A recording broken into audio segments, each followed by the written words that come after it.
Hey, this is Joe Gilder from HomeStudioCorner.com. Today I'm going to embarrass myself a little bit, but I think it's for the good. With my album release happening next week, there's a lesson I want to show you in sometimes allowing things to go a little bit against what maybe you think you should do in order to get the best performance and to make the most of a song. So there's a song on my album.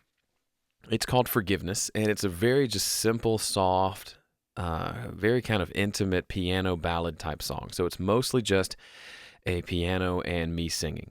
Okay? Well, this session I have in front of you here. This is the session I created when I first started working on the album, and I was creating all the scratch tracks for the album. So I would set up, you can see I automated the click track and just recorded them all in one session for ease of just to make it simple to export all the songs together to get ready for tracking day. And so I would automate the tempo for the different sections for each song as I recorded it, and some were guitar, some were electric, some were piano. Now, this song, Forgiveness, all the while I intended to record it to a click track because that's just how I tend to record things. So I did. And I just recorded, had a MIDI controller and plugged into a really bad sounding piano sample just for the sake of this scratch. And recorded it to a click. So here's what that recording sounded like. And again, this is the embarrassing part because it's not a very good piano sound or vocal. Okay, here we go. It's hard to look you in the eye with all the times I've made you cry. So aside from the really bad piano sound, you can hear that I'm not playing along with the click very well. A part of that is just me as a performer not being great at playing to a click on piano, but the other part of that is the song was pulling me to go against the click. The song really wanted to speed up and slow down as I play. Now that's something that's really common in classical music. That's why the conductor is so important. He sets the tempo, and sometimes it makes sense to slow down and to speed up. And I realized the only times I've ever played this song when I sit at a piano or a keyboard to play it, I do a lot of pauses and speeding up and slowing down, and it all ties in with the music and the lyrics to create a really interesting and kind of engaging performance. But this, with a click, It's hard to look. it's just very robotic. Dum, dum, dum, dum, dum, dum, dum. Makes you want to play like a marching snare beat behind it, which is totally wrong for the song. So what did I do? Well, I ended up realizing this pretty early on that this, I didn't need drums and bass on this, so I didn't need a click for that reason. And B, I didn't need a click at all. And so what I ended up doing is something very tricky, or very risky, I would say.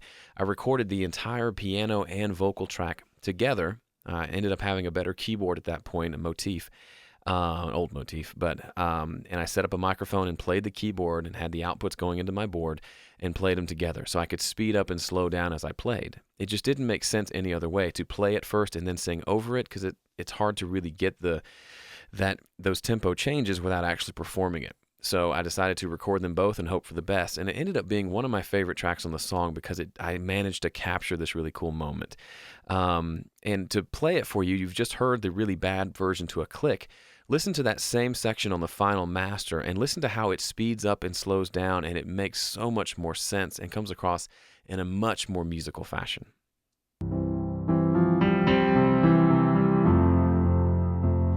It's hard to look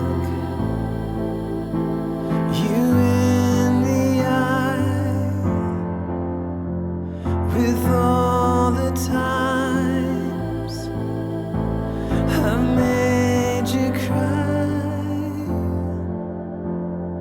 echoing inside my mind. My sanity starts to unwind.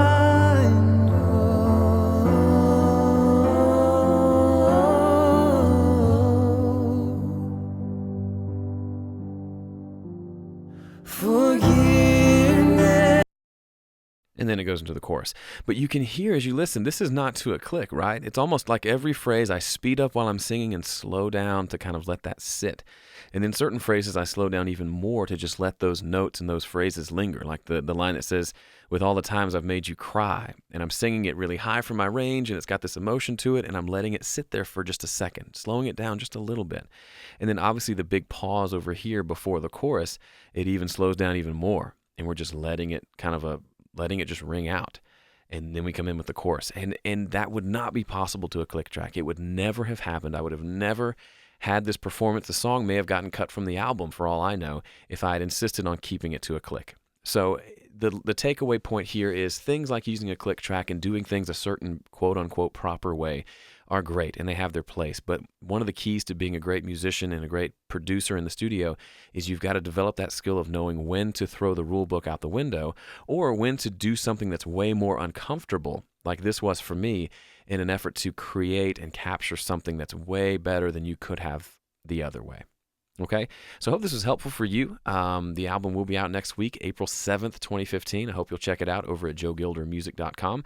And if you've not subscribed to the Home Studio Corner email newsletter, you are missing out. Go there now, homestudiocorner.com.